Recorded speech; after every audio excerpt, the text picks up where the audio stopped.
মাঠে রানে ফিরলেন শিবম। মুম্বাইয়ের বিরুদ্ধে চেন্নাই তুলো 176 রান। রবিবার দ্বিতীয় ম্যাচে ওয়াংখেড়েতে মুখোমুখি চেন্নাই ও মুম্বাই। সবচেয়ে বেশি বার আইপিএল জিতেছে দুই দল। সেই ম্যাচে প্রথম ব্যাট করে চেন্নাই, তোলে 176 রান। টস জিতে বল করার সিদ্ধান্ত নিয়েছিলেন মুম্বাইয়ের অধিনায়ক হার্দিক পান্ডিয়া। চেন্নাইকে ব্যাট করতে পাঠিয়ে অল্প রানে আটকে রাখাই লক্ষ্য ছিল তার। জসপ্রীত বুমরাহরা সেই দায়িত্ব পালন করেছেন। শুরু থেকেই খুব বেশি বড় শট খেলতে পারেননি চেন্নাইয়ের ব্যাটাররা।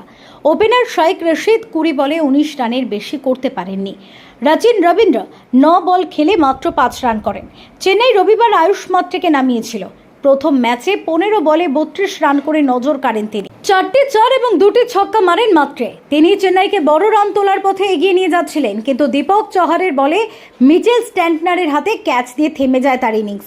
চেন্নাই 170 রানের গন্ডি পার করানোর নেপথ্যে 4 নম্বরে রবীন্দ্র জাদেজা 35 বলে 53 রান করে অপরাজিত থাকেন তিনি।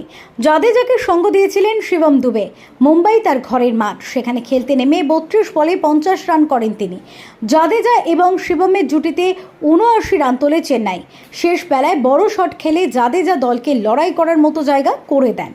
Bureau report, SD news media.